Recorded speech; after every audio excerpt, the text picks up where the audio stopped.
Hello everyone, welcome to इंडसेट। आज के वीडियो में मैं आप लोगों के साथ नीट एग्जाम से रिलेटेड कंप्लीट डिटेल शेयर करूंगी।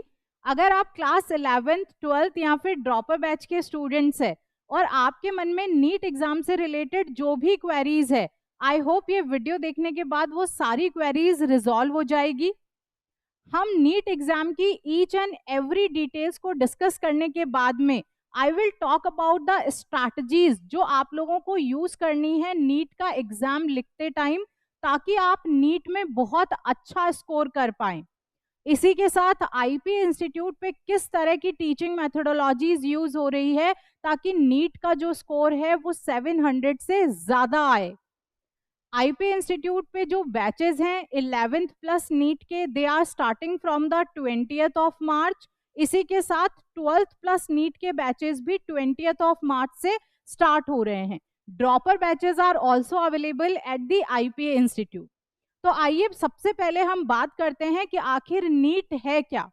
अगर हम नीट की बात करें तो इसकी फुल फॉर्म होती है national eligibility cum entrance test. तो ये एक एग्जाम है, एक टेस्ट है जो एमबीबीएस या फिर बीडीएस इस तरह के जो भी हमारे कोर्सेज हैं उनमें अपेयर होने के लिए, उन कोर्सेज में एनरोल होने के लिए इस एग्जाम को देना पड़ता है। जो एजेंसी इस एग्जाम को कंडक्ट करवाती है उसका नाम है नेशनल टेस्टिंग एजेंसी। पहले का जो टाइम था उसमें बहुत सारे एग्जाम्स हुआ करते थे। एआईपीएमटी हुआ करता था, एम्स के लिए अलग एग्जाम होता था, जिपमर होता था, एएफएमसी होता था।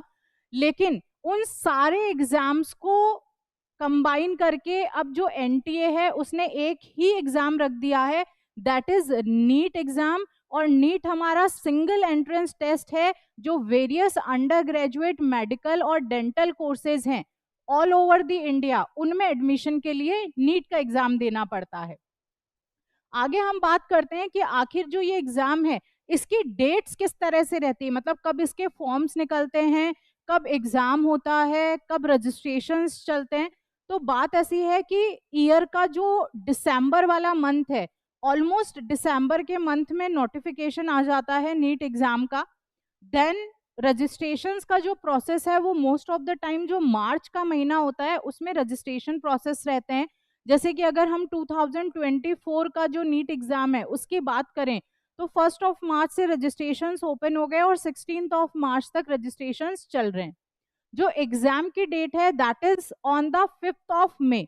तो इन शॉर्ट हम क्या कह रहे हैं कि अराउंड दिसंबर नोटिफिकेशन आ रहा है, मार्च में रजिस्ट्रेशंस हो रहे हैं और मई में नीट का एग्जाम हो जाता है। तो नीट मई में हो गया। देन अब जो लास्ट वीक ऑफ जून है तब तक ऑलमोस्ट इसका रिजल्ट हमेशा आ जाता है। कई बार जो हम कहते हैं कि मार्किंग स्कीम है, जो भी पेपर आया है उसके आंसर्स जो हैं वो जून के फर्स्ट वीक में आ जाते हैं, बट रिजल्ट जो है वो most of the time and of the June तक आ जाएगा।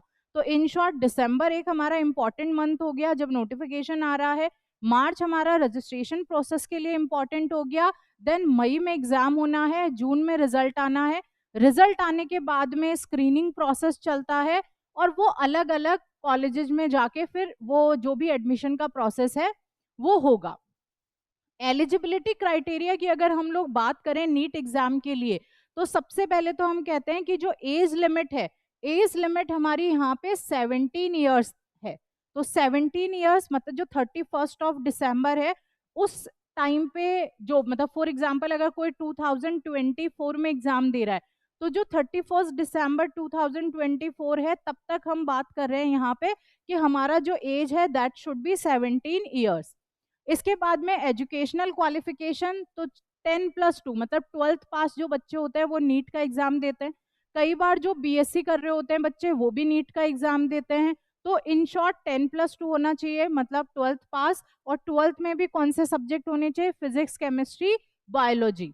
तो ये 3 सब्जेक्ट जो हैं वो इम्पॉर्टेंट है, they are for the eligibility of the NEET exam. ये तीनों जरूरी है सब्जेक्ट क्लास 12th में। उसके बाद में बात आती है मिनिमम क्वालिफाइंग मार्क्स हमारे कितने होने चाहिए, क्लास 12th की बात हम लोग यहाँ पे कर रहे हैं। जनरल कैटेगरी के लिए अराउंड 50% रहता है मिनिमम क्वालिफाइंग। जनरल कैटेगरी है लेकिन फिजिकली हैंडीकैप्ड है तो 45% है। अगर SC ST OBC या फिर रिजर्व्ड कैटेगरीज या फिर अदर फिजिकली हैंडीकैप्ड है तो 45% हम लोगों को मिनिमम रिक्वायरमेंट रहती है। अगर नीट के अटेम्प्ट्स की बात की जाए तो एज सच यहाँ पे कोई भी रेस्ट्रिक्शन नहीं है नीट के अटेम्प्ट्स में। आप जितना मर्जी आए, जितनी बार मर्जी आए, नीट का एग्जाम दे सकते हैं हम लोग। ये एक ऑफलाइन मोड में एग्जाम होता है, पेन और पेपर के साथ, साल में एक बार ये एग्जाम होता है। लेकिन अगर आपने 12th के साथ में एग्जाम दे दिया, अगर आप 17 ईयर्स की अगर आपकी एज है, आपके 12th में फिजिक्स केमिस्ट्री बायोलॉजी सब्जेक्ट्स हैं, आप 12th के साथ दे सकते हो, आप BSc करते करते दे सकते हो। मतलब इस तरह से हम इसमें कोई भी अटेम्प्ट्स यहाँ पे नहीं है। लेकिन रिजर्वेशन यहाँ पर है। तो नीट में रिजर्वेशन कैसे काम करता है? जो SC कैटेगरी है उसके लिए 15% का रिजर्वेशन है, ST कैटेगरी के लिए 7.5 है, OBC के लिए 27 है। EWS से हमारा मतलब हो गया इकोनॉमिकली वीकर सेक्शन जो होता है, तो EWS के लिए अगेन हमारा 10% हो गया। देन ये जो PWD है उनके लिए 5% का रिजर्वेशन रहता है नीट एग्जाम में। नेक्स्ट है हमारे पास में कि कुछ पर्टिकुलर डिटेल्स नीट एग्जाम की। जो मोड ऑफ एग्जामिनेशन है दैट इज ऑफलाइन। जैसे जेई का एग्जाम ऑनलाइन होता है, लेकिन नीट का एग्जाम ऑफलाइन होता है, पेन और पेपर मोड में ही ये रहेगा।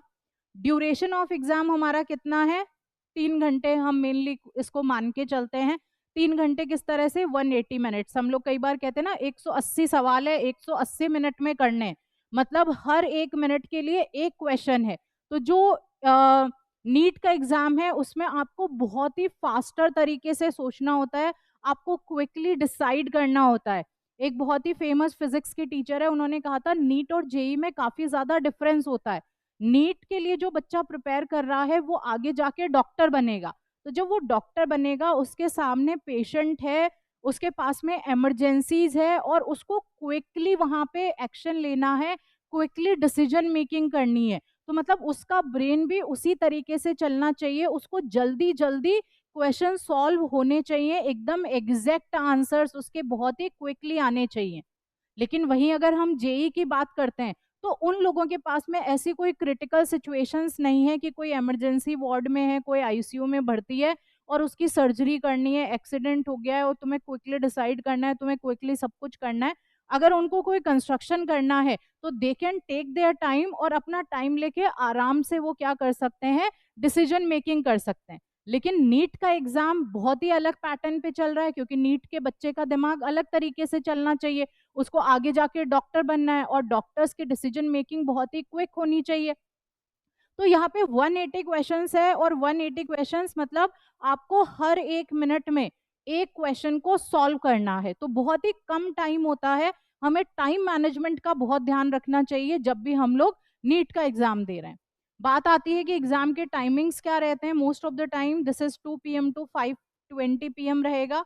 टाइप ऑफ क्वेश्चंस कैसे हैं? मल्टीपल चॉइस क्वेश्चंस रहते हैं ये सारे। 200 क्वेश्चंस है बट हमारे जो 180 है they are applicable. Total marks are 720, तो 720 हमारे टोटल मार्क्स है। अब ये टोटल मार्क्स किस किस के बीच में डिवाइडेड है? हमारे पास एक सब्जेक्ट है दैट इज फिजिक्स, दूसरा है केमिस्ट्री और तीसरा है बायोलॉजी। लेकिन जब हम नीट की बात कर रहे हैं तो बायोलॉजी को भी हम लोग 2 पार्ट्स में डिवाइड कर देते हैं, एक हमारे पास बॉटनी, दूसरा जूलॉजी। तो फिजिक्स है 50 हमारे पास में, इसके भी 50, इसका भी 50, इसका भी 50, तो मतलब हमारे पास कितने हो गए यहाँ पे? टोटल 200। ठीक है, तो टोटल हमारे क्वेश्चंस कितने आ गए? 200 क्वेश्चंस। लेकिन फिर इनका फर्दर क्लासिफिकेशन होता है। फर्दर मतलब ये 2 सेक्शंस में बटे हुए होते हैं। एक सेक्शन हमारा बी होता है, उसके अंदर 15 सवाल होते हैं। जो हमारा सेक्शन ए होता है उसके अंदर 35 क्वेश्चंस होते हैं। ठीक है, तो ये इस तरह से जो भी एग्जाम होगा उसका पैटर्न रहेगा। बात आती है क्या नेगेटिव मार्किंग है? बिल्कुल होती है नीट के एग्जाम में नेगेटिव मार्किंग। अगर आपने क्वेश्चन सही किया तो आपको 4 मार्क्स मिलते हैं पॉजिटिव में। अगर आपने क्वेश्चन गलत किया है तो आपको 1 मार्क नेगेटिव हो जाता है। तो इन शॉर्ट बहुत बार ऐसा बोलते हैं हम लोग कि जब भी आप नीट के एग्जाम में कोई सवाल गलत करते हो तो आप 5 नंबर का लॉस कर रहे हो। 5 नंबर कैसे? अगर आप उसको सही करते तो आपको 4 मार्क्स मिलते, लेकिन आपने गलत कर दिया तो एक नेगेटिव और हो गया, तो 4 तो वैसे कट गए, एक आपका नेगेटिव में, तो मतलब इन शॉर्ट हमने 5 मार्क्स का यहाँ पे लॉस कर लिया। तो हमें ऐसा कोई भी रिस्क नहीं लेना है नेगेटिव मार्किंग का। हमें बहुत सोच समझ के अच्छे से एग्जाम के लिए प्रिपेयर करना है, बहुत अच्छे से प्रिपेयर होकर एग्जाम में बैठना है, ताकि नेगेटिव मार्किंग कम से कम हो हमारी, और हम 720 मार्क्स में से मोर देन 700 यहाँ पे अचीव कर पाए। मार्किंग स्कीम कुछ इस तरह से रहेगी, अगर करेक्ट आंसर है तो 4 मार्क्स, इनकरेक्ट है तो -1, अगर आपने अटेम्प्ट नहीं किया है तो ना कटेंगे, ना ही कोई मार्क्स हमें मिलने वाला है। देन 3 सेक्शंस है टोटल हमारे पास, पहला केमिस्ट्री, फिजिक्स और एक बायोलॉजी। बायोलॉजी में भी जूलॉजी एंड बॉटनी रहेगा। देन उसके अंदर भी फर्दर 2 सेक्शन होते हैं, ए एंड बी। एक में हमारे 35 क्वेश्चंस होते हैं, दूसरे वाले में 15 होते हैं। तो टोटल मिला के हमारे पास में कितने हो गए, टोटल मिला के 50 क्वेश्चंस हो गए। एग्जाम का पैटर्न किस तरह का रहता है, पेन एंड पेपर है, ऑफलाइन मोड में होता है ये। दूसरा, किस किस से क्वेश्चंस आते हैं, physics, chemistry, biology, botany and zoology. There are 180 MCQs है हमारे पास में, जिनको हमें अटेम्प्ट करना है, 2180। मार्किंग स्कीम हमने बात बताई दी, ड्यूरेशन जो है that is of 3 hours. Syllabus की अगर हम बात करें, नीट का सिलेबस क्या है, तो वो जो भी हमारा मेडिकल काउंसिल ऑफ इंडिया ने एमबीबीएस और बीडीएस कोर्सेज के लिए प्रिस्क्राइब कर रखा है, या फिर आप ऐसा कहो कि जो एनसीईआरटी हम लोगों की है, मोस्टली जो सिलेबस है वो एनसीईआरटी बेस्ड ही है। मतलब जो भी आप क्लास 11 12th में एनसीईआरटी की बुक्स पढ़ते हैं, तो फिजिक्स, केमिस्ट्री, बायोलॉजी, वो तीनों की जो बुक्स हैं, मोस्ट ऑफ द जो सिलेबस है हमारा, वो पूरा का पूरा फिजिक्स, केमिस्ट्री, बायोलॉजी की बुक्स जो एनसीईआरटी ने यहाँ पे सजेस्ट की हुई है, उन्हीं में से ही आता है। तो ये सिलेबस है। एप्लीकेशन प्रोसेस कैसा रहेगा, रजिस्ट्रेशन करना होता है हमें, एनटीए की जो नीट की वेबसाइट है ऑफिशियल, अपलोड्स करने होंगे डॉक्यूमेंट्स, कुछ रजिस्ट्रेशन फी देनी होगी, और जब रजिस्ट्रेशन पूरा हो जाएगा तो हम लोग नीट का एग्जाम देने के लिए एप्लीकेबल होंगे। फिर आपका एडमिट कार्ड आएगा, आप उसे डाउनलोड कर लोगे, and then you will be going to appear for the exam. Result जैसा कि मैंने आपको बताया कि most of the time June के एंड ऑफ जो एंड ऑफ द मंथ में आ जाता है रिजल्ट, ऑफिशियल वेबसाइट पे ही मिलेगा।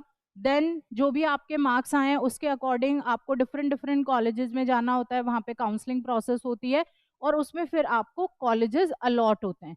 तो ये रहेगा रिजर्वेशन, मैंने आपको बता ही दिया कि किस तरह से एससी, एसटी, ओबीसी, जनरल, इन सबका कितना रिजर्वेशन है, वो हम ऑलरेडी बात कर चुके हैं।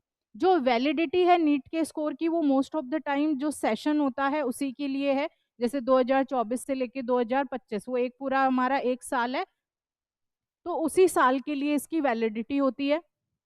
Then importance of NEET preparation, देखो सबसे पहला तो यही है कि नीट अगर हम लोग क्वालिफाई कर लेते हैं, ये एक एंट्रेंस एग्जाम है। अभी एक नया नोटिफिकेशन आया है, उसके अकॉर्डिंग नीट तो क्या है, मेडिकल में एंट्री के लिए एग्जाम है। अब एक एग्जिट के लिए भी वहां पे एग्जाम होगा, कि आपका पूरा एमबीबीएस हो गया, अब आपको एग्जिट होना है, मतलब अब आपकी कॉलेज वॉलेज होगी, तो that for that also you have to appear for the exam. लेकिन वो अभी नहीं अप्लाई हो रहा है, वो 2028 से अप्लाई होगा। अभी वो सिर्फ 2024 में ये अप्लाई कर दिया है कि मतलब हाँ, अब ऐसा ऐसा होने वाला है, आपको एंट्री टेस्ट भी देना होगा, आपको एग्जिट टेस्ट भी देना होगा। ठीक है, कॉम्पिटिटिव नेचर का है ये काफी। तो बात आती है कि हम लोगों को स्टडी प्लान और टाइम मैनेजमेंट, इनको किस तरह से देखना है। तो ये मैं आप लोगों को अभी बताती हूँ कि कैसा मेथड हम लोग यूज करेंगे ताकि हमारा नीट में बहुत अच्छा स्कोर आए। हम एक आरएमटी नाम का मेथड होता है जिसको हम फॉलो करते हैं। आर स्टैंड्स फॉर रिविजन, जो हमारा एम है it stands for the mock test, and हमारा T stands for the time management. तो इन 3 चीजों का यूटिलाइजेशन करके हम लोग नीट एग्जाम को क्वालिफाई कर सकते हैं, हम बहुत अच्छे मार्क्स यहाँ पे लेके आ सकते हैं। सबसे पहले बात आती है रिविजन की, कि हमने जो भी क्लास में पढ़ा उसको हमें तुरंत घर जाके रिवाइज करना ही करना है। सबसे पहली बात तो ये कि हम क्लास में पढ़ रहे हैं, तो क्लास में पढ़ रहे हैं तो आप क्लास 11th में आप स्कूल में भी पढ़ते हैं तीनों चारों सब्जेक्ट। उसके बाद में आप जो भी आपका गाइडिंग इंस्टीट्यूशन है, जहाँ पे आप नीट के लिए गाइडेंस ले रहे हैं, वहां पे जाके आप जहाँ पे हेल्प ले रहे हैं वहां पे भी आप जाके फिजिक्स केमिस्ट्री बायोलॉजी ये सारे सब्जेक्ट्स पढ़ते हैं। तो आपको पहला तो क्या करना है कि डेली कम से कम 12 से 13 घंटे का अपना स्टडी रूटीन रखना ही पड़ेगा। देखो, अगर आप चाहते हैं कि आपको नीट क्वालिफाई करना ही है, तो अगर नीट क्वालिफाई करना ही है तो फिर हमें ये टाइम तो अलॉट करना पड़ेगा। अब 12 से 13 घंटे टाइम का अलोटेशन हम बात कर रहे हैं, तो ऐसा नहीं है कि आप 6 घंटे स्कूल चले गए, फिर आप 3-4 घंटे आप अपने गाइडिंग सेंटर पे आ गए, तो उसके बाद में तो टाइम ही कहाँ बचा, फिर मैडम क्या हम सोएंगे नहीं क्या? मैं ऐसा नहीं कह रही हूँ। मेरा कहने का मतलब ये है कि 12-13 घंटे आपके स्टडी आवर्स सारा मिला के है। आपने अगर स्कूल में कुछ पढ़ा, आपने अपने सेंटर पे कहीं पे कुछ पढ़ा, तो वो क्लासेस भी इंक्लूड होके कम से कम आपका 12-13 घंटे का स्टडी रूटीन होना चाहिए डेली का। अगर आप डेली 12 से 13 घंटे पढ़ाई कर रहे हैं, तो नीट का एग्जाम क्वालिफाई करने से आपको कोई नहीं रोक सकता, आप बहुत इजीली कर सकते हैं। कंटिन्यूएशन में, अगर एक कंटिन्यूटी के साथ में मंडे टू सैटरडे आपने 13 घंटे डेली अपनी पढ़ाई को दे दिए, तो बहुत श्योरली आप 1 साल के अंदर अंदर नीट को क्वालिफाई कर लेंगे। तो पहला तो हमें ये करना है कि डेली हमें 12 से 13 घंटे की पढ़ाई करनी है। अब 12-13 घंटे की पढ़ाई में क्या होगा कि हम जब घर जाके पढ़ाई करेंगे, जब सेल्फ स्टडी करेंगे, तो वो बहुत ज्यादा इंपॉर्टेंट है। तो जो भी क्लास में हमने पढ़ाया है वो घर जाके आपको पढ़ना ही पढ़ना है। अब आईपीए पे एग्जैक्टली किस तरह से पैटर्न रहता है, टीचिंग मेथोडोलॉजी क्या रहती है। आईपीए पे 90 मिनट्स की क्लास होती है। फॉर एग्जाम्पल 90 मिनट्स हम लोगों ने फिजिक्स की क्लास ली। अब इस 90 मिनट्स में जो 45 मिनट्स हैं वो हमने पढ़ा दिए यहाँ पे, ठीक है। 45 मिनट्स हमने पहले दिन की बात करते हैं। हमने पहले दिन पूरी 90 मिनट्स की एक क्लास ले ली। अब 90 मिनट्स की क्लास ले ली, अब आप घर जाएंगे तो आपको एक डेली प्रैक्टिस पेपर मिलेगा जिसे हम लोग डीपीपी कहते हैं। उस डीपीपी में बहुत ही अच्छे से अकॉर्डिंग टू द नीट, मतलब नीट में जिस तरह के क्वेश्चंस आते हैं उसी के हिसाब से उस डीपीपी में क्वेश्चंस होंगे। आपको घर जाके डेली वो एक्सरसाइजेस करनी है, डेली आपको वो डीपीपी सॉल्व करनी है। आपने घर पे जाके जो क्लास में पढ़ा था उसी से रिलेटेड वो क्वेश्चन सॉल्व कर लिए, वो डीपीपी सॉल्व कर ली। अब आप दूसरे दिन वापस क्लास में आ रहे हैं। जब आप दूसरे दिन वापस क्लास में आते हैं तो जो स्टार्टिंग के 45 मिनट्स है वो आपके रहेंगे about the discussion of the yesterday's DPP, मतलब कल जो आपको डीपीपी दी थी उस डीपीपी का पूरा। फॉर एग्जाम्पल उस डीपीपी में अगर 20 क्वेश्चंस थे, तो स्टार्टिंग के 45 मिनट्स उन 20 क्वेश्चंस की एक्सप्लेनेशन, उनका डिस्कशन होगा। आपको भी पता रहेगा अगर आपने गलती की है तो कहाँ गलती की है, अगर आपने सही जा रहे हैं तो हम किस तरह से इसको टाइम को इंक्रीज कर सकते हैं, शॉर्ट ट्रिक्स कैसी हो सकती है जिनसे हम जल्दी से कैलकुलेशंस कर पाए। तो ये सारी चीजें पहले के 45 मिनट्स में रहेगी। अब 90 मिनट्स में और 45 मिनट्स हमारे पास में बच रहे हैं, तो उसमें हम लोग फिर आगे का, मतलब नेक्स्ट क्लास का जो हमें पढ़ना है उसको, आगे वाले टॉपिक्स को हम स्टडी करेंगे। अगेन आपको होमवर्क दिया जाएगा, आप उसको सॉल्व करोगे, दूसरे दिन आओगे। तो इस तरह से ये पूरी की पूरी एक टीचिंग मैथडोलॉजी यहाँ पे चलेगी। आपको क्लास में भी नोट्स लिखवाए जाएंगे, इसी के साथ में आपको प्रॉपर बुकलेट्स मिलेगी जिनमें बहुत ही अच्छे तरीके से नोट्स दिए हुए रहते हैं। लेकिन जब हम नीट की बात करते हैं तो देखो, नीट का एग्जाम देते टाइम हम लोगों को जो एनसीईआरटी की बुक्स है उनका बहुत ज्यादा ध्यान रखना पड़ता है, मतलब इनको बहुत ही प्यार से रखना पड़ता है। एनसीईआरटी, अगर मैंने कहा फिजिक्स है, केमिस्ट्री है, बायो है, जो भी एनसीईआरटी है, आप एक बार नहीं, 2 बार नहीं, 3 बार नहीं, कम से कम you have to study it for 4 times. आप कम से कम एनसीईआरटी को 4 बार पढ़ेंगे नीट के एग्जाम में अपेयर होने से पहले। और 4 बार जब आपने एनसीईआरटी पढ़ ली तो इसका मतलब अब एनसीईआरटी का एक एक शब्द, उसमें कहाँ क्या लिखा हुआ है, कैसे लिखा हुआ है, आपको सब कुछ पता होना चाहिए। उसके पीछे, मतलब एनसीईआरटी में क्या होता है, कुछ वर्ड्स ऐसे होते हैं जिनमें एनसीईआरटी ऐसे बैक ऑफ द माइंड लेके चलती है कि ये बच्चे ने 9th में पढ़ा था तो उसको आता है, ये बच्चे ने 10th में पढ़ा था तो ये इसको आता है, ये 11th में पढ़ा था ये इसको आता है। ऐसा वो लेके अजम्पशन लेके फिर चलती है। लेकिन मैं कहूंगी कि आप एनसीईआरटी को इतनी बार रीड कर लीजिए कि अगर मैं कहूँ कि इतने पेज नंबर पे क्या है, तो एटलीस्ट आपको वो भी याद हो जाए कि हाँ यहाँ पे ये वाला कॉन्सेप्ट है और इसको ऐसे ऐसे हम लोग सॉल्व करते हैं। तो एनसीईआरटी हमारे लिए बहुत ज़्यादा इंपॉर्टेंट है। जब भी हम नीट का एग्जाम क्रैक करने की बात करते हैं तो इसे हम बहुत अच्छे से करेंगे, एक एक वर्ड को हम समझेंगे यहाँ पे एनसीईआरटी के को। उसके बाद में हम डीपीपी सॉल्व करेंगे, हम प्रीवियस ईयर के जो क्वेश्चंस है उनको बहुत अच्छे से सॉल्व करेंगे ताकि हमारी प्रैक्टिस में आ जाए कि किस तरह से हम पढ़ रहे हैं। ठीक है, तो मेन हमारा फोकस किस पे रहेगा, एनसीईआरटी, और दूसरा जो हमारी आईपी इंस्टीट्यूट का स्टडी मटेरियल है। सिर्फ 2 ही स्टडी मटेरियल को हम लोग रेफर करने वाले हैं, उसके अलावा हम लोग कोई स्टडी मटेरियल नहीं लेंगे। देखिए जितने ज्यादा हमारे पास में रिसोर्सेज होते हैं ना, उतने ही ज्यादा हम कंफ्यूज हो जाते हैं।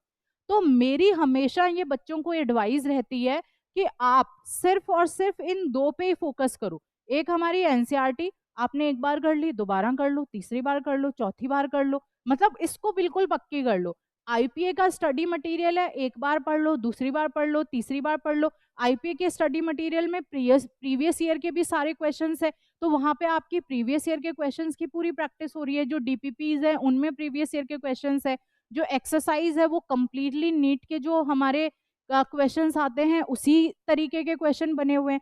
तो आप इस in spite of going for multiple resources, हमें क्या करना है, हमें लिमिटेड रिसोर्सेज को मल्टीपल टाइम्स पढ़ना है।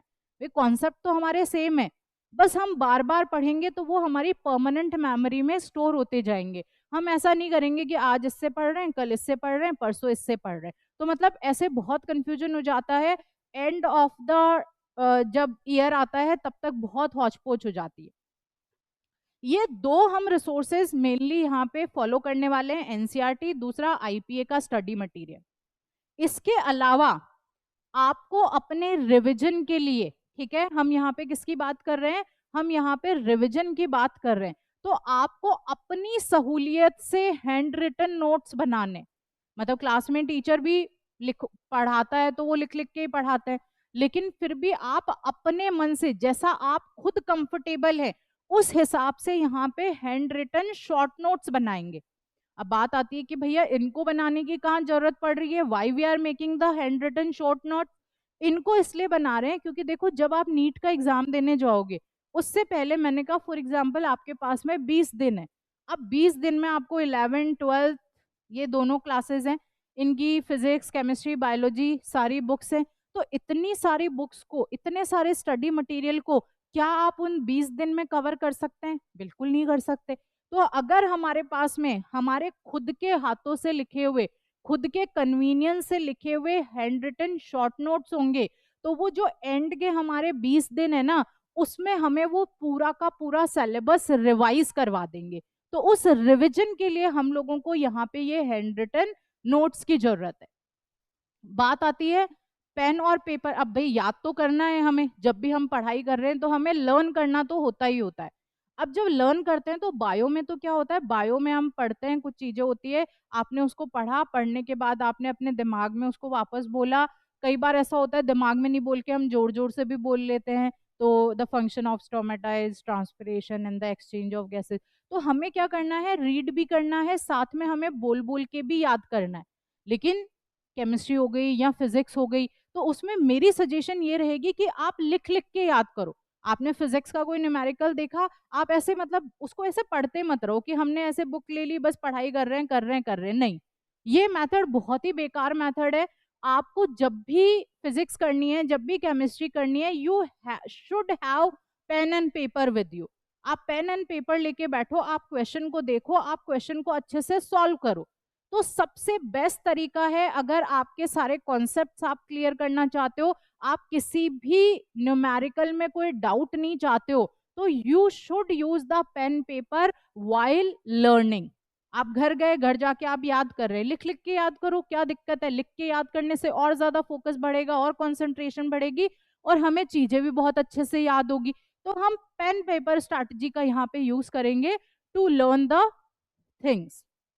अब हमारे पास में आती है एनसीईआरटी के बारे में मैंने आपको बता ही दिया कि हमें कम से कम 3 बार इसको एक बार रीड कर लेना है। जितनी भी एनसीईआरटी है हमारी फिजिक्स केमिस्ट्री बायो 11th की 12th की, पूरी हम कम से कम 3 बार पढ़ लेंगे और 3 बार पढ़ते ही मतलब पूरी एनसीईआरटी हमें याद हो गई। कुछ भी ऐसा नहीं बचा। ये अच्छा, ये चैप्टर है, इस चैप्टर में ये टॉपिक्स है, ये टॉपिक है, इनके ये सब टॉपिक्स है, मतलब सब याद हो जाएगा आप लोगों को इतनी बार पढ़ लोगे तो सारे वर्ड्स हम लोगों को यहाँ पे पता होने चाहिए। मतलब वर्ड्स सिर्फ ऐसा नहीं है कि हमें याद है, उन वर्ड्स का कॉन्सेप्ट भी पता होना चाहिए। तो कंसेप्चुअल अंडरस्टैंडिंग हम जिसे कहते हैं, आप एनसीईआरटी पढ़ रहे हो लेकिन आपको कॉन्सेप्ट ही नहीं पता है, तो आपने 3 बार पढ़ ली, 3 दिन में पढ़ लोगे 3 बार, तो क्या ही फर्क, वो नहीं। एक एक वर्ड का कंसेप्चुअल मीनिंग अगर आपको पता है, इसका मतलब आपने एनसीईआरटी अच्छे से पढ़ी है, एनसीईआरटी रीडिंग आपकी वर्द है। तो कंसेप्चुअल अंडरस्टैंडिंग होनी चाहिए about each and every word of NCERT. आगे चलते हैं हम लोग। अब देखो, रिवीजन हमारे पास में हो गया। रिवीजन के बाद में हमारी दूसरी बात आती है मॉक टेस्ट पेपर्स की। तो मॉक टेस्ट पेपर्स सबसे पहले मैं आपको बता देती हूँ कि आईपीए पे क्या फॉलो किया जाता है, किस तरह से मॉक टेस्ट पेपर्स लिए जाते हैं। आईपीए की अगर हम बात करें तो आईपीए में वीक में एक बार, मतलब जैसे आपका फिजिक्स है, केमिस्ट्री है, बायोलॉजी है, 3 सब्जेक्ट हैं, तीनों सब्जेक्ट का हर वीक एक टेस्ट तो होता ही होता है, मतलब दैट इज फॉर श्योर कि हमेशा होगा। तो एक हमारा एक टेस्ट हो गया, तो एक सैटरडे को हमारा एक टेस्ट हो गया। चलो, अब मैं फॉर एग्जांपल मैं कहती हूँ, हमने कहा फिजिक्स का, तो वीक में एक वीकली टेस्ट हो रहा है हमारा। अब ये टेस्ट का पैटर्न कैसे चलता है? टेस्ट का पैटर्न कुछ इस तरह से चलता है, जैसे मैंने आपको जो चैप्टर नंबर 1 पढ़ाया, तो मैंने जो टेस्ट लिया उसमें मैंने आपको चैप्टर नंबर 1 दे दिया। अब मैंने चैप्टर नंबर 2 भी पढ़ा दिया। अब मेरा जो टेस्ट होगा, उस टेस्ट के अंदर चैप्टर नंबर 1 तो आएगा ही, उसके साथ में चैप्टर नंबर 2 भी आएगा। अब मैंने आपको चैप्टर नंबर 3 भी पढ़ा दिया। अब मेरा जो टेस्ट है उसमें पिछला वाला चैप्टर 1 भी आ रहा है, चैप्टर 2 भी आ रहा है और चैप्टर 3 भी आ रहा है। तो हम क्या देख रहे हैं कि हम जैसे जैसे आगे बढ़ते जा रहे हैं, वैसे वैसे जो आपके टेस्ट है उसमें ऐसा नहीं है कि आपका पीछे का छूट रहा है और आप आगे बढ़ते जा रहे हो, ऐसा नहीं है। आपका पीछे का भी कंटिन्यूएशन में रिवाइज होता जा रहा है। तो ये जो टेस्ट का पैटर्न है वो कुछ इसी तरह से चलेगा कि हम पीछे का कुछ ना भूले। ऐसा नहीं है कि हम चैप्टर नंबर 13 पे आ गए और अब पहले या दूसरे चैप्टर में क्या था हमें कुछ पता ही नहीं, क्योंकि जब चैप्टर नंबर 13 का टेस्ट होगा तो उसके साथ में पिछले जो चैप्टर 1 2 3 4 5 6 7 8 9 10 11 12 है, उनके भी कंसेप्चुअल क्वेश्चंस आपके टेस्ट में होंगे। तो मतलब टाइम के साथ में जो ये टेस्ट पेपर के क्वेश्चंस है वो इंक्रीज होते जाते हैं, क्योंकि हम पुराना वाला भी कवर करते हैं और आगे वाला भी कवर कर रहे हैं हम यहाँ पे। तो सारा का सारा सिलेबस कुछ इस तरह चलता है।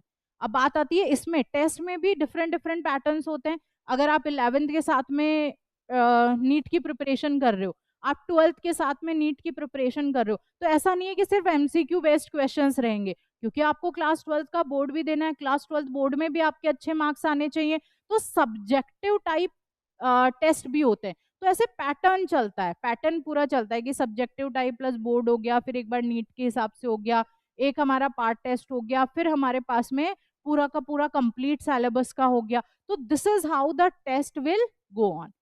ये हमारा एक तो वीकली टेस्ट, ठीक है, आईपीए पे क्या हो रहा है, एक तो हमारा वीकली टेस्ट हो रहा है। उसके बाद में आफ्टर एवरी 2 मंथ्स हमारे पास में कुछ मेजर टेस्ट हो रहे हैं, तो हर 2 महीने से हम मेजर टेस्ट दे रहे हैं। फिर most of the time 20th दिसंबर तक सिलेबस कंप्लीट हो गया। अब सिलेबस कंप्लीट हो गया तो अब फुल कोर्स टेस्ट, मतलब रिवीजन भी साथ में चल रहा है, टेस्ट सीरीज साथ में चल रही है, और साथ के साथ में क्या हो रहा है, पूरे पूरे कोर्स के पेपर चल रहे हैं। पूरे के कोर्स का आप टेस्ट दे रहे हो, पूरे कोर्स का टेस्ट देने के बाद उसकी क्लास में आके पूरी की पूरी एनालिसिस हो रही है, कैसा हो रहा है, किस तरह से हो रहा है। अच्छा, क्लास में तो एनालिसिस हो ही रही है, इसके अलावा आपको यहाँ पे एक बेनिफिट और क्या मिल रहा है, जब आप आईपीए पे पढ़ाई कर रहे हैं, आपने टेस्ट दिया, टेस्ट देते ही आप क्लासरूम से बाहर आए, आपके टेस्ट के ऊपर ही एक बारकोड होता है, आप उस बारकोड को स्कैन करोगे तो आपके पास में उसकी मार्किंग स्कीम आ जाएगी, उसके आंसर्स आ जाएंगे। अगर आपका सब्जेक्टिव टाइप का क्वेश्चन है, आप वीडियो सॉल्यूशंस पे जाओ, आपको पूरे के पूरे टेस्ट के वीडियो सॉल्यूशंस मिल जाएंगे। आपका ऑब्जेक्टिव टाइप ही है, एमसीक्यू बेस्ड ही है, लेकिन आपको उसका फिर भी डिटेलिंग चाहिए कि ये ऐसे कैसे हुआ, इस क्वेश्चन में कौन सा कॉन्सेप्ट लगा। आप बारकोड पे जाओ, वीडियो सॉल्यूशन आप लोगों को मिल जाएगा। तो मतलब हम ऑफलाइन फैसिलिटी भी दे रहे हैं, इसके साथ में यहाँ पे आपको ऑनलाइन फैसिलिटी भी मिल रही है। एग्जाम हो रहा है, एग्जाम होने के बाद में तुरंत आपको बारकोड को स्कैन करने से मार्किंग स्कीम भी मिल रही है, वीडियो सॉल्यूशंस भी मिल रहे हैं। इसी के साथ जब आप नेक्स्ट डे क्लास में आ रहे हो तो पूरा का पूरा पेपर आपके साथ में फिर से हम लोग डिस्कस भी कर रहे हैं, जहां जहां पे डाउट्स आ रहे हैं, जहां पे लग रहा है 1 to 1 जिसे कहा जाता है, किसी बच्चे ने वीडियो सॉल्यूशन देखा बट उसको कहीं पे कुछ चीज थी जो दोबारा से समझनी है, उसको लग रहा है कि नहीं ये मेरे को फेस टू फेस समझना है, तो वो 1-on-1 जो डाउट सॉल्विंग है दैट इज ऑल्सो अवेलेबल। तो 1-on-1 doubt solving is also available. इसके अलावा क्या होता है, जब अपन 11th और 12th में होते हैं, मतलब ड्रॉपर बैच में तो क्या होगा, उसमें तो कोई सब्जेक्टिव होगा ही नहीं, उसमें तो सारे के सारे हमारे एमसीक्यूज ही रहेंगे। लेकिन जो ड्रॉपर 11th-12th के बैच है, उनका स्कूल में मार्क्स अच्छे आना इज ऑल्सो वेरी इंपॉर्टेंट। तो अब स्कूल में अच्छे मार्क्स मतलब सब्जेक्टिवली भी लिखना बहुत अच्छे से आना चाहिए। तो जब सब्जेक्टिव टाइप का वो पेपर देते हैं, तो जो चेकिंग होती है that checking is live checking. अब इस लाइव चेकिंग से हमारा क्या मतलब है, बच्चा टेस्ट दे दिया, टेस्ट देने के बाद में कॉपी, बच्चा सामने बैठा है, टीचर बैठा है, उसकी कॉपी चेक हो रही है। क्वेश्चन नंबर 1, अच्छा आपने ऐसे ऐसे लिखा, इसमें और क्या इंप्रूवमेंट हो सकता है, इसका राइटिंग स्टाइल कैसे इंक्रीज हो सकता है, क्या इसमें कोई डायग्राम बन सकता है, अगर डायग्राम बन सकता है तो उसको कैसे बनाना है, क्या फॉर्मेट होना चाहिए, क्या इसको हम पॉइंटर फॉर्मेट में लिख सकते थे क्या, अच्छा डिफरेंस का क्वेश्चन है तो इसको ऐसे लिखा जाता है। मतलब बच्चा सामने बैठा है और आपकी कॉपी की चेकिंग हो रही है। तो that is a very unique feature of IPA institute, that is the live checking. तो हमारे कुछ टेस्ट जो हैं वो इस तरह से चलेंगे। अब देखिए, अब हम जब भी टेस्ट पेपर्स देते हैं तो हमें बहुत ज्यादा एम्फेसिस देनी है प्रीवियस ईयर क्वेश्चंस पे। बहुत सारे प्रीवियस ईयर क्वेश्चंस हमारे पास में प्रेजेंट होते हैं। जब भी आप टेस्ट देते हो, जैसे आपका दिसंबर तक कोर्स हो गया, अब आपका रिवीजन चल रहा है, अब आप प्रीवियस मतलब अगर इनकेस मैं बता रही हूँ कि अगर आप आईपी इंस्टीट्यूट पे नहीं पढ़ाई कर रहे हैं, अगर आप कहीं और पढ़ाई कर रहे हैं, तो हमें टेस्ट के लिए किस तरह की स्ट्रैटेजी को फॉलो करना है। बहुत सारे प्रीवियस ईयर क्वेश्चंस है, आप बैठ जाओ 3 घंटे के लिए, आप उसको सॉल्व करो। आप उसको सॉल्व करोगे, जब आप उसको सॉल्व करोगे तो आपको अपनी स्ट्रेंथ और वीकनेस भी यहाँ पे पता चलेगी। स्ट्रेंथ और वीकनेस से क्या मतलब हुआ कि जैसे फॉर एग्जांपल मैं जब टेस्ट पेपर दे रही हूँ, मुझे लगता है कि यार मेरी बायोलॉजी बहुत अच्छी है, वहां पे मुझे टाइम बहुत कम लगता है और मैं बहुत इजीली बहुत अच्छे से क्वेश्चंस को आंसर कर पाती हूँ। तो जरूरी नहीं है ना कि मैं पहले मतलब फिजिक्स करूं या मैं पहले केमिस्ट्री करूं, मैं पहले बायोलॉजी के क्वेश्चन भी तो सॉल्व कर सकती हूँ ना। तो जो मेरी स्ट्रेंथ है, जिसमें मुझे लगता है कि वहां पे मैं बहुत जल्दी जल्दी सारे क्वेश्चंस के अच्छे से सही सही आंसर्स कर सकती हूँ, मैं उसको पहले अटेम्प्ट करूंगी। तो आपको भी यही स्ट्रैटेजी फॉलो करनी है। अगर आपको लगता है कि नहीं यार मेरी केमिस्ट्री में मतलब बहुत अच्छा है, मैं केमिस्ट्री पहले पिक करती हूँ, केमिस्ट्री के सारे क्वेश्चन पहले मैंने बहुत जल्दी जल्दी सॉल्व कर लिए, अब सेकंड पे मैं क्या करती हूँ, सेकंड पे मैं जाती हूँ बायोलॉजी पे। बायोलॉजी के मैंने जल्दी जल्दी सॉल्व कर लिए, मैंने बहुत सारा मेरा टाइम बचा लिया, क्योंकि जो मेरा स्ट्रेंथ है उसको मैंने पहले सॉल्व किया। अब मुझे लगता है मेरी वीकनेस है फिजिक्स। फिजिक्स वीकनेस क्यों है, क्योंकि फिजिक्स सारे नीट वाले बच्चे कहते हैं कि हमारी वीकनेस है। ऐसा कुछ नहीं है। और वो क्यों कहते हैं कि फिजिक्स हमारी वीकनेस है, क्योंकि उनको लगता है कि जो फिजिक्स है उसमें बहुत सारी मैथ्स आती है। तो बेटा ऐसा कुछ भी नहीं है। नीट की जो फिजिक्स है उसमें जो मैथ्स है वो बहुत ही बेसिक लेवल की मैथ्स है, हमें कोई एडवांस नहीं पढ़नी है वहां पे। बेसिक मतलब छोटा थोड़ा सा आपको वेक्टर्स आते हैं, थोड़ा इंटीग्रेशन के फॉर्मूले आ रहे हैं, थोड़े से डिफरेंशिएशन के फॉर्मूले आते हैं, तो आपको फिजिक्स आराम से हो जाएगी, कोई दिक्कत नहीं है। तो आपको फिजिक्स फोबिया लेके नहीं चलना है। लेकिन क्योंकि फिजिक्स में कैलकुलेशंस इन्वॉल्व है, थोड़ा सा थिंकिंग, थोड़ा सा कॉन्सेप्ट बहुत सारे लगाने होते हैं, तो you have to invest the time. तो हमें टाइम इन्वेस्ट करना है, इसलिए मैं आपको सजेस्ट नहीं कर रही हूँ कि आप सबसे पहले फिजिक्स को ही उठाएं, क्योंकि आपने पास 3 घंटे का टाइम है। उस 3 घंटे के टाइम में हमें फिजिक्स केमिस्ट्री बायोलॉजी तीनों को अटेम्प्ट करना है और हमें पूरा पेपर बहुत अच्छे से सही सही अटेम्प्ट करना है, गलत नहीं करना। तो अगर हमें लगता है कि हमारा फिजिक्स में कैलकुलेशन होने की वजह से हमें टाइम ज़्यादा लग सकता है, तो हम हमारा टाइम बचाएंगे। हमारी जो स्ट्रेंथ है उसको हम पहले करेंगे, फिर हमारे पास जो टाइम बचेगा उसमें हम फिजिक्स करेंगे। ऑलरेडी हमारे पास पहले ही हम एक हार्ड क्वेश्चन को लेके बैठ गए, अटक गए, इतना टाइम वेस्ट कर दिया। अब आगे आगे हमें 10 सवाल आते थे बट टाइम ही नहीं बचा करने का। तो इस तरह की कोई रिस्क हमें नहीं लेनी है। तो स्ट्रेंथ पता होनी चाहिए, वीकनेस पता होनी चाहिए, प्रीवियस ईयर के सारे क्वेश्चंस आपको सॉल्व करके जाने हैं, उनको आपको नहीं छोड़ना है। आगे बढ़ते हैं। आगे है हमारे पास में टाइम मैनेजमेंट। देखो, टाइम को मैनेज करना बहुत ज्यादा जरूरी है। अब ये टाइम मैनेजमेंट दो तरीके का है। एक तो कि जब आप पेपर लिख रहे, जब आप बैठे हैं, आप पेपर सॉल्व कर रहे हैं, आप नीट का एग्जाम अपेयर कर रहे हैं, उस टाइम में टाइम मैनेजमेंट, वो मैंने अभी अभी बताया कि स्ट्रेंथ जो है उसको पहले अटेम्प्ट करो, जो वीकनेस है उसको उसके लिए थोड़ा टाइम बचा के रखो। तो हमें वहां पे टाइम को मैनेज करके चलना है। अगर आपको लग रहा है यार कोई क्वेश्चन में अटक रहे हैं, तो छोड़ो, एक बार आप आगे बढ़ो। जरूरी नहीं है ना कि वहीं अटके, आपको ऐसे सीक्वेंस में ही चलना है। किसी ने नहीं लिख रखा कि एक के बाद दो ही करना है, दो के बाद तीन ही करना है। आप एक के बाद में 10 भी तो कर सकते हो। तो जो सही लग रहा है, जहां टाइम बचा सकते हो, वो आपको करना है। तो हमें उन 180 मिनट्स जो है हमारे, उनको बहुत तरीके से यूटिलाइज करना है जब हम एग्जाम दे रहे हैं। पहले इजी क्वेश्चंस को करना है।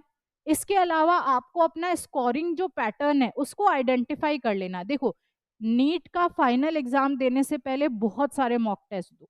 जब बहुत सारे मॉक टेस्ट दोगे और आपके पास में आईपी इंस्टीट्यूट पे जो इतनी बढ़िया बढ़िया फैकल्टीज है, अगर उनका प्रॉपर गाइडेंस अगर आपके पास में है, तो आप अपना स्कोरिंग जो पैटर्न है उसको बहुत इजीली क्रैक कर पाओगे। और जब वो पैटर्न क्रैक हो जाएगा तो आप बहुत आराम से नीट का जो पेपर है उसमें टाइम को मैनेज कर सकते हो। उसके बाद में बात आती है हमारे स्टडी मटेरियल की। देखो, हमें मल्टीपल सोर्सेस को नहीं रेफर करना है। मैं आपको पहले ही बता चुकी हूँ, we do not have to refer multiple sources. हमें बहुत ही रेलेवेंट जो हमारा सोर्स है उसी का ही स्टडी मटेरियल लेना है। तो आईपी इंस्टीट्यूट का जो स्टडी मटेरियल है वो बिल्कुल नीट को ध्यान में रखते हुए ही बनाया गया है, बिल्कुल रेलेवेंट स्टडी मटेरियल है, कोई भी दिक्कत नहीं है। मैं आप लोगों को एक रील शेयर करूंगी जिसमें आईपीए का जो स्टडी मटेरियल है वो दिखाऊंगी पूरा।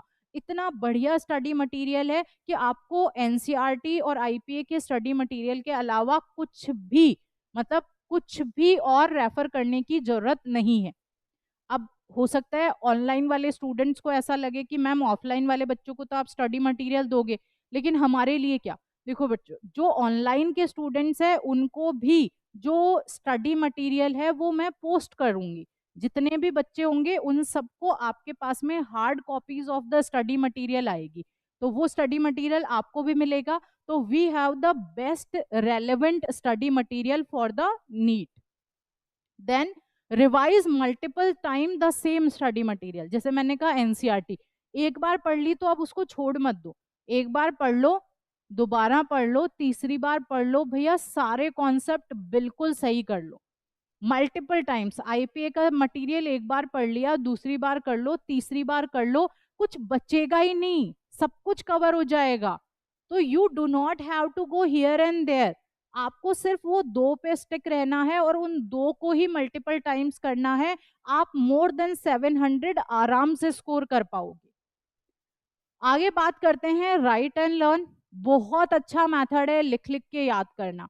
और फिजिक्स तो मैं कहूंगी कि मतलब जो बच्चा बिस्तर पे लेट के किताब को खोल के पढ़ रहा है ना, मतलब बहुत ही बेवकूफ बच्चा है। नहीं ही करना है आपको ऐसा। मतलब फिजिक्स तो ऐसे बैठे सोते सोते नहीं पढ़ी जा सकती। फिजिक्स अगर आपको करनी है तो you have to write and do it. तो राइट एंड लर्न वाला जो मेथड है that is the best method. अगर आप बहुत अच्छा स्कोर करना चाहते हैं, अगर आप चीजों को अपनी परमानेंट मेमोरी में स्टोर करना चाहते हैं, तो आपको राइट एंड लर्न वाला मेथड यूज करना है। लेटे लेटे क्या होगा, आपने बुक खोल रखी है, आप सो रहे हो, बुक में आपने स्टार्टिंग की 10 लाइन तो पढ़ी, 10 लाइन पढ़ने के बाद में क्या होगा, दिमाग क्लास में चला गया, फिर दिमाग आपका कहीं और चला गया, फिर आपका चला गया मेरा टाइम टेबल में ये था, आज मैंने खाने में क्या खाया। आप फोकस नहीं रह पाते हम, मतलब इधर उधर दिमाग जाता है। राइट एंड लर्न में क्या होता है, इधर उधर गए भी तो वापस आ जाएंगे थोड़ी देर में, थोड़ा सा कंसंट्रेशन बढ़ा हुआ रहता है। डेडलाइंस हमें सेट करनी होती है, बिना डेडलाइन के काम नहीं होते। डेडलाइन कैसे सेट करनी है, देखो बहुत बड़ी बड़ी डेडलाइंस हमें सेट नहीं करनी। हम हमारे गोल्स कैसे बनाएंगे, हम हमारा 1 महीने का गोल, हमारा 1.5 महीने का गोल, हमारा 3 महीने का गोल, हम ऐसे नहीं 1 साल का गोल एक ही साथ बना के बैठ गए, नहीं। हम छोटे छोटे गोल्स बनाएंगे, हम उनको अचीव करेंगे, हम उनको सेलिब्रेट करेंगे, मोटिवेशन भी बढ़ेगा, कॉन्फिडेंस भी बढ़ेगा। तो हमें यही करना है, हमें हमारी डेडलाइंस फिक्स करनी है। मुझे फिजिक्स के 5 चैप्टर मुझे इस महीने कंप्लीट कर लेने हैं, मतलब महीने की एंड तक, वो 1 महीना जो लिया है तब तक मेरे 5 चैप्टर कंप्लीट हो जाने चाहिए। 5 कंप्लीट हो गए, मंथ के एंड तक भैया गोल अचीव हो गया हमारा, सेलिब्रेशन टाइम। अगर हम बहुत लंबा गोल अचीव कर, मतलब बिल्कुल ऐसे, मतलब रियलिस्टिक गोल्स को बनाना है। ऐसा नहीं कि हमने कह दिया कि भैया पूरी की पूरी 1 महीने में फिजिक्स ही कर लेंगे, तो वो अनरियलिस्टिक हो जाएगा। आपको लगता है कि आप 1 महीने में 2 चैप्टर कर सकते हैं बहुत अच्छे से, आप 2 का गोल बनाओ, but you make the realistic goals और उनकी डेडलाइन डिसाइड करो। डेडलाइन डिसाइड करोगे तो ही हमारी प्रोग्रेस होगी, हम प्रोग्रेस को जज कर पाएंगे, हम प्रोग्रेस को एग्जैक्टली देख पाएंगे कि हो भी रही है या नहीं हो रही है। इसके अलावा टाइम टेबल जो हमें बनाना है वो हमें हमारी कन्वीनियंस के हिसाब से बनाना है। अब हमारी कन्वीनियंस के हिसाब से कैसे, कई बार क्या होता है कि जब हम बैठते हैं तो हमारे जो भी बड़े बुजुर्ग होते हैं वो हम लोगों को बैठ के बोलते हैं कि देखो सुबह 4 बजे ब्रह्म मुहूर्त होता है, उस टाइम में कोई हो हल्ला नहीं होता, एकदम शांति होती है, हमारी बॉडी भी बिल्कुल रेस्ट करके उठी हुई होती है, तो उस टाइम में हमारा सबसे प्रोडक्टिव टाइम है। उस टाइम पढ़ोगे तो भैया तुम तो मतलब जो 4 घंटे का काम है वो 1 घंटे में कर लोगे। तो मतलब उन्होंने ज्ञान दे दिया, उन्होंने बहुत सारा साइंटिफिक कॉन्सेप्ट्स भी आपको दे दिए, आपको भी लगा यार बिल्कुल सही कह रहे हैं। मैं तो सो जाती हूँ 8 बजे, सुबह उठ जाऊंगी 3 बजे, 3 बजे उठ के सुबह 4 बजे से पढ़ना शुरू। लेकिन आपको वो सेट नहीं हो रहा, मतलब आपके जो बड़े बुजुर्गों ने कहा, आपको जिन्होंने भी ये राय दी, या आपने खुद ने सोचा, आपने ये करना चाहा, बट उसमें आप कंफर्टेबल नहीं है, वो कन्वीनियंट नहीं लग रहा, तो भैया मत करो। आपको लगता है रात में 2 बजे तक जग के आप बहुत अच्छे से पढ़ाई कर पा रहे हैं, तो यू डू दैट। आप अपना टाइम टेबल आपके कन्वीनियंस से बनाओ। हो सकता है आपका दोस्त है जो रात में 12 बजे सो जाता है और वो सुबह उठ जाता है 5 बजे, आपको लगता है कि नहीं यार मैं रात में 2 बजे तक पढ़ाई करूंगी, मैं सुबह 8 बजे उठूंगी, क्योंकि ये मेरा कन्वीनियंट टाइम है, क्योंकि मुझे अपनी स्लीप प्रॉपर चाहिए, मैं 7-8 घंटे नींद लूंगी, मेरी बॉडी एनर्जाइज्ड रहेगी, मैं पूरा दिन अच्छे से पढ़ सकती हूँ। तो आप अपने कन्वीनियंट टाइम के हिसाब से आप अपना टाइम टेबल बनाओगे कि आपको रात में पढ़ना अच्छा लगता है आप रात में पढ़ो, आपको सुबह जल्दी उठ के पढ़ना अच्छा लगता है आप सुबह जल्दी उठ के पढ़ो, आपको लगता है आप दिन में पढ़ाई कर सकते हो आप तब पढ़ाई करो। You do it according to your comfort level. सबका अपना अपना कंफर्ट लेवल है, आपके दोस्त का कुछ और होगा, आपका कुछ और होगा, you do it according to your self. आगे बात करते हैं 21 और 90 डेज वाला जो रूल है, इसकी हम बात करते हैं। देखो हमने सब लोगों ने सुन रखा है कि अगर किसी भी चीज को 21 दिन तक करते हैं तो वो हमारी आदत में आ जाती है, तो हमें मिनिमम किसी चीज को 21 डेज तक तो करना ही चाहिए। तो अगर आप भी क्या कर सकते हो, एक 21 डेज का एक रियलिस्टिक गोल बना सकते हो। आप एक गोल सेट कर लो कि भाई मेरे को डेली 2 घंटे फिजिक्स पढ़नी है और 21 डेज तक मिस नहीं होना चाहिए, तो वो एक आपकी हैबिट बन जाएगी। अगर आपने उसी काम को 90 डेज तक कर लिया तो वो फिर आपकी लाइफस्टाइल बन जाएगी। तो आपको चेन ब्रेक नहीं करनी है, आपको क्या करना है, you have to follow the chain. अभी आप लोग बहुत वो 75 डेज हार्ड चैलेंज उसके बारे में सुना होगा कि 75 डेज तक अगर किसी एक चीज को किया मतलब चैलेंज पूरा हो गया और वो आपकी लाइफस्टाइल बन गया। तो इसी को हम लोग बोलते हैं 21 एंड 90 डेज का रूल। 21 डेज से हमारी हैबिट फॉर्मेशन होती है, 90 डेज से हमारी लाइफस्टाइल चेंजेस होते हैं। अब क्योंकि हमें नीट का एग्जाम देना है, नीट के एग्जाम में अच्छा स्कोर करना है, तो हमें पढ़ाई को अपनी लाइफस्टाइल में डालना पड़ेगा। तो मतलब कंटिन्यूएशन में 90 डेज तक अगर आपने एक बार चीजों को फॉलो कर लिया, आपने टाइम टेबल फॉलो कर लिया, तो फिर आपके लिए चीज़ें बहुत आसान हो जाएगी, फिर आप इजीली सब चीज़ें कर पाएंगे। ये कर सकते हैं। बाद में बात आती है हेल्दी फूड। क्योंकि आप एक बहुत ही कॉम्पिटिटिव लेवल के एग्जाम के लिए प्रिपेयर कर रहे हैं, तो आप कुछ भी अनशंट खाना नहीं अफोर्ड कर सकते। पेट खराब हो गया, 2 दिन तक पढ़ाई नहीं हो रही है, बीमार हो गए, 4 दिन की पढ़ाई छूट गई, नहीं भैया नहीं कर सकते आप। You have to be healthy. आपकी बॉडी हेल्दी होगी, आपका ब्रेन हेल्दी होगा, तो आप जाके एक कंपटीशन के लिए अपने आप को प्रिपेयर कर पाओगे। तो you have to make sure कि आप जंक फूड से जितना ज्यादा दूर रहेंगे उतना दूर रहेंगे। जितना आप हेल्दी फूड को अपना सकते हैं उतना आप ट्राई करेंगे कि हेल्दी फूड का कंजप्शन हो, ताकि आपकी बॉडी को विटामिन्स, मिनरल्स, प्रोटीन, जो भी आपकी बॉडी की रिक्वायरमेंट है वो सारी फुलफिल होती रहे। इसी के साथ जो जंक फूड खाने से जो एनर्जी हमारी वेस्ट हो रही है हमारी बॉडी की, वो एनर्जी आप पढ़ाई करने में यूटिलाइज कर सके। तो पहला, you have to eat the healthy food. कम से कम दिन में you have to have a 45 minute schedule of exercise. ठीक है, आपको आलसी नहीं बनना है, लेजी नहीं बनना है, अपनी बॉडी को एक्टिव रखना है। तो आप क्या कर सकते हो, you can at least you should have a 45 minutes of exercise. अब अगर आपको लगता है कि यार मैं कंटिन्यूएशन में 45 मिनट्स तो मैं नहीं कर सकती हूँ या मैं नहीं कर सकता हूँ, तो आप क्या कर सकते हो, सुबह उठे 15 मिनट के लिए आपने हल्की फुल्की ऐसे एक्सरसाइज कर ली, थोड़ा सा जॉग कर लिया। फिर आपने दिन के टाइम में खाना खाया, 15 मिनट के लिए वॉक कर ली, थोड़ा सा स्ट्रेचिंग कर ली। फिर शाम के टाइम में आपने 15 मिनट थोड़ा सा जंपिंग वंपिंग कर लिया, कुछ छोटा मोटा गेम खेल लिया। तो ऐसे क्या कर सकते हो, आप दिन में थोड़ा थोड़ा इसको डिवाइड भी कर सकते हो। दिन में आप इसको अगर 4 बार, मतलब 15-15 मिनट करके 4 बार कर लोगे, तो पूरे दिन में सिर्फ 1 घंटा आपका गया, लेकिन आपकी बॉडी कैसी है, आपकी बॉडी एक्टिव स्टेट में। तो ये हमें फॉलो करना है। उसके बाद में good sleep, that is also very important. तो मेक श्योर कि आप अपनी लाइफस्टाइल को कुछ इस तरह से बैलेंस करो कि आप 12-13 घंटे आराम से पढ़ रहे हैं, बट आप आराम से 6 से 7 घंटे की नींद ले रहे हैं। मतलब 6 आवर्स से कम की नींद, कई बच्चे होते हैं जो कहते हैं हम तो 4-5 घंटे सोते हैं, हमारी बॉडी अब क्या हो गई है, 4 घंटे के अकॉर्डिंग ढल गई है। मतलब ठीक है, जिनकी बॉडी ढल गई है 4 घंटे के अकॉर्डिंग, अगर वो कंफर्टेबल है तो दैट इज ओके। बट मेरी सजेशन रहेगी कि भैया कम से कम 6 घंटे 7 घंटे, मतलब उससे ज्यादा भी नहीं, ओवर स्लीपिंग भी नहीं करनी है, बट 6 घंटे तक की, 7 घंटे तक की स्लीप तो जरूरी होती है, तो वो तो ले लेना आप लोग।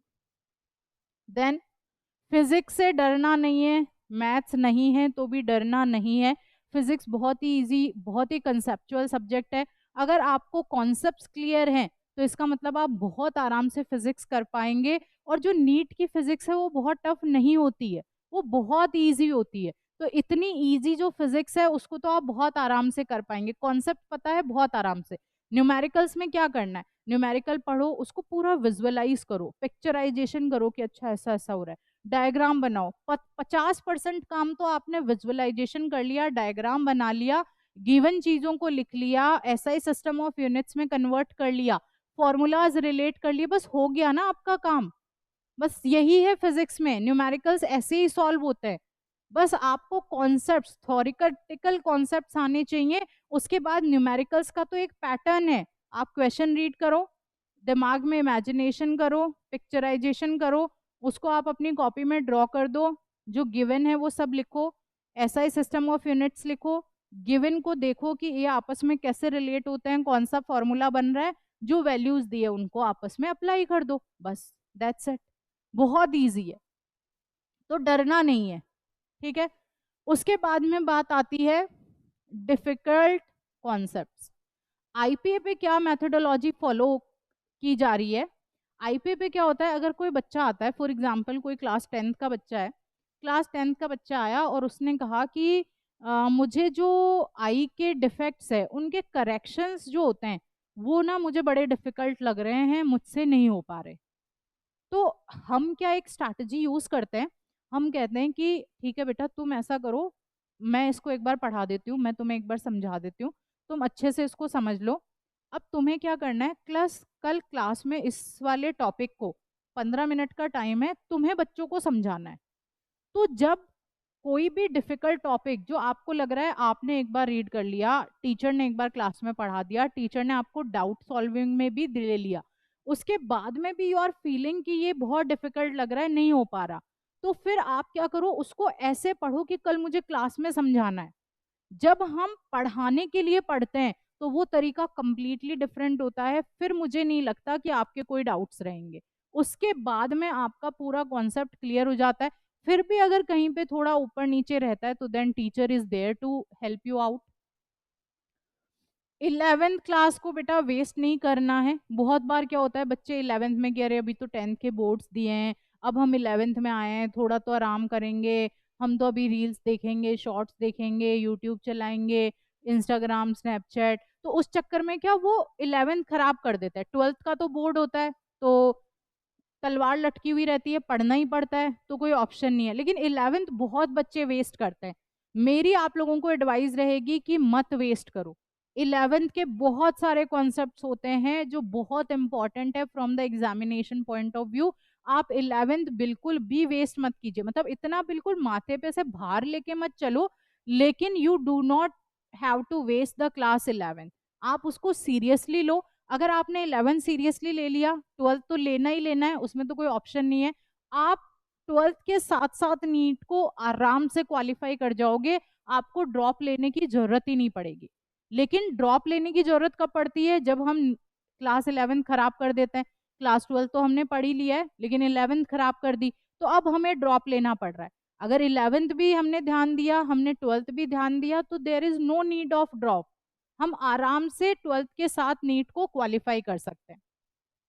अब जैसा कि मैंने आपको बात बताई, मैंने कहा एक सर हैं, उन्होंने कहा था कि नीट में हमें स्पीड बहुत जरूरी होती है विद एक्यूरेसी। भाई स्पीड के साथ कर लिया लेकिन गलत कर दिए तो कोई मतलब नहीं है ना, हमें स्पीड चाहिए।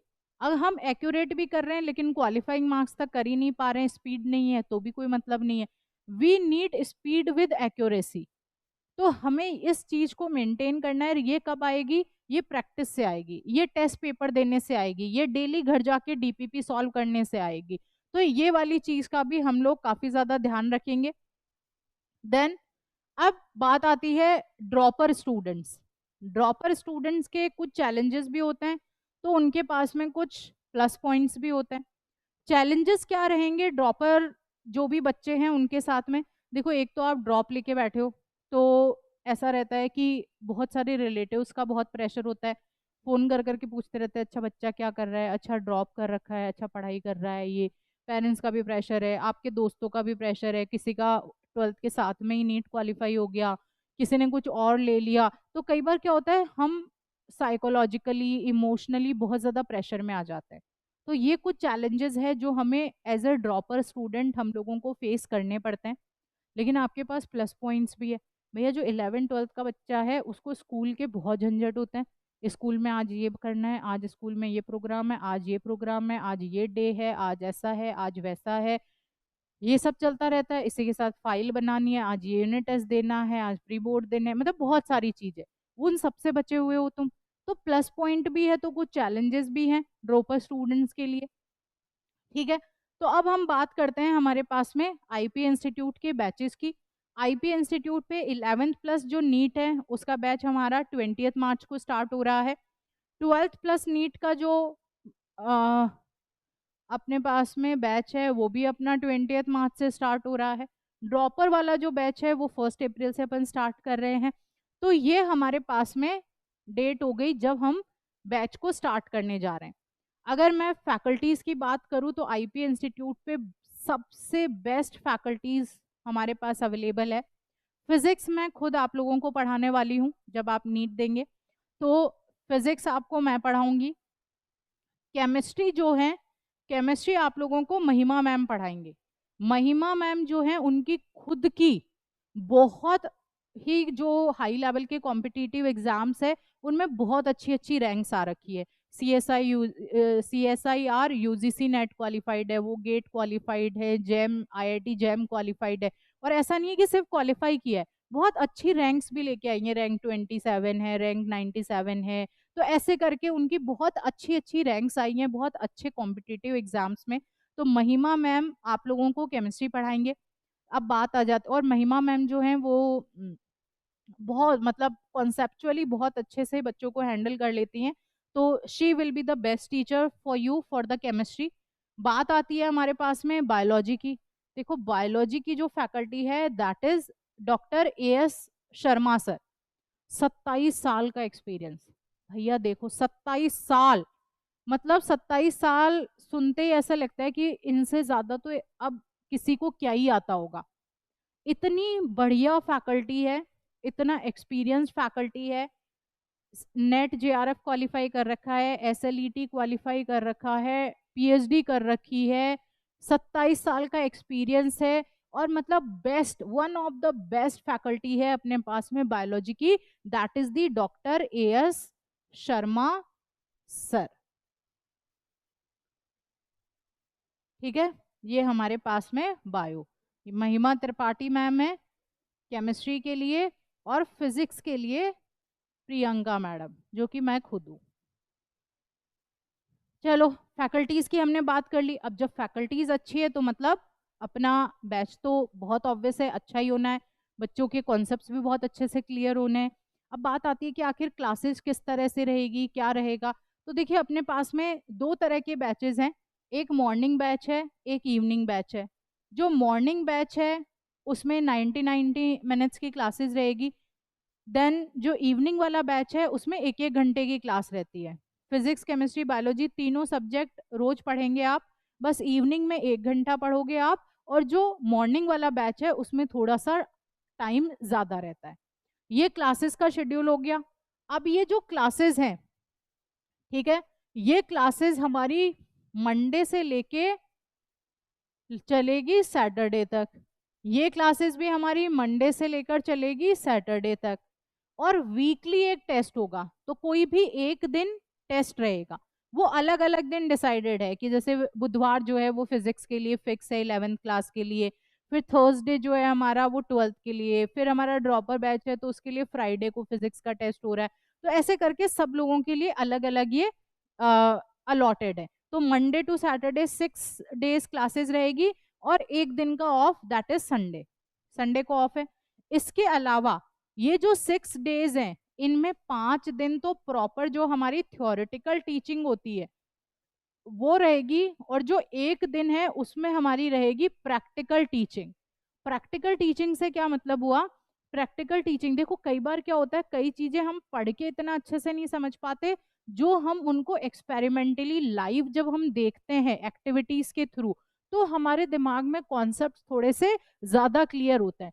तो फिजिक्स में बहुत सारी एक्टिविटीज है, आप लोग यूट्यूब पे बहुत सारे वीडियोस भी देखते होंगे जहाँ पे बहुत सारे कॉन्सेप्ट से रिलेटेड एक्टिविटीज हो रही होती है।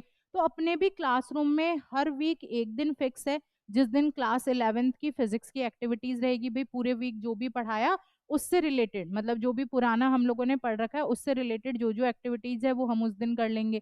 एक दिन 12th की हो गई, एक दिन, तो ऐसे करके डेली केमिस्ट्री की भी एक्टिविटीज होंगी, फिजिक्स की भी होगी, और मैथ्स ये अपने बायो की भी एक्टिविटीज भी रहेंगी। तो एक दिन प्रैक्टिकल लर्निंग का, 6 दिन हमारे थ्योरेटिकल लर्निंग के, और इन्हीं 6 दिनों में से किसी एक दिन आपका टेस्ट हो जाएगा। फिर हर 2 महीने से जो टेस्ट होंगे मेजर टेस्ट वो तो अलग ही रहेंगे। ठीक है, तो ये कुछ इस तरह से अपना पैटर्न चलेगा, टीचिंग मैथडोलॉजी है जो इस तरह से चलेगी। बच्चा जब नीट के लिए प्रिपेयर कर रहा होता है तो 3 लोगों का बहुत ज़्यादा इम्पॉर्टेंट रोल होता है। पहला बच्चा खुद, दूसरा उसके टीचर्स या फिर जो गाइडिंग इंस्टीट्यूट है वो, और थर्ड होते हैं पेरेंट्स। तो स्टूडेंट, पेरेंट और टीचर, इन तीनों का म्यूचुअल कम्युनिकेशन बहुत ज़्यादा जरूरी है। तो आईपीए इंस्टीट्यूट पे बहुत ही रेगुलरली पीटीएम्स का अरेंजमेंट होता है। पीटीएम्स अरेंज होती है ताकि स्टूडेंट, टीचर और पेरेंट तीनों आपस में मिलके उस स्टूडेंट के लिए बेस्ट डिसीजन ले पाए, उस स्टूडेंट को बेस्ट गाइडिंग पाथ दिखा पाए। तो इसलिए पीटीएम्स बहुत जरूरी हैं and they are frequently held at the IPA institute. Then we will talk about the result and progress, कि भैया हम पढ़ तो रहे हैं बट हमारी प्रोग्रेस कैसी चल रही है। तो अब प्रोग्रेस के लिए टेस्ट तो हो ही रहे हैं, बट इन प्रोग्रेस का रिजल्ट कहाँ दिखेगा। तो आईपी इंस्टीट्यूट की एप्लीकेशन है इंडस एड के नाम से, मतलब ऑफलाइन में आईपी इंस्टीट्यूट के नाम से ऑपरेशंस हो रहे हैं और ऑनलाइन में इंडस एड के नाम से ये ऑपरेट होता है। तो इंडस एड की जो एप्लीकेशन है वहां पे आपको सारे वीडियो सॉल्यूशंस मिल जाते हैं, वहां पे आपके रिजल्ट्स जो भी आपने टेस्ट दिया उसका क्या रिजल्ट आया, उस टेस्ट के क्वेश्चन आंसर्स के क्या क्या आंसर है, मतलब everything will be available on the Indus Ed app. अब ऑफलाइन और ऑनलाइन दोनों होने के फायदे क्या है? फायदे ऐसे हैं कि कभी बाई चांस आपकी क्लास मिस हो गई, कभी मिस हो गई तो आपके पास में ऑनलाइन एक्सेस रहेगा, आप घर बैठ के लाइव क्लासेस देख सकते हो। और जो लाइव ले रहे हैं बच्चे, जो ऑनलाइन बच्चे क्लासेस ले रहे हैं, उनके लिए बेनिफिट क्या है? ऑनलाइन आपकी क्लासेस हो ही रही है, स्टडी मटेरियल जो है वो सारा का सारा आपको हार्ड कॉपी में मिल रहा है, डेली लाइव क्लासेस हो रही है, आपको रिकॉर्डेड सेशंस मिल रहे हैं, जस्ट प्रॉपर आपके टेस्ट हो रहे हैं, प्रॉपर एनालिसिस हो रही है। तो everything is in a very proper and in a very managed way. इतना अच्छे से ये मैनेज्ड है कि बच्चे को मोर देन 700 स्कोर करने से कोई ना रोक पाए। तो this was about the NEET. अगर इसके अलावा भी आपकी कोई क्वेरीज है तो you are free to comment and you are free to ask me. Thank you everyone.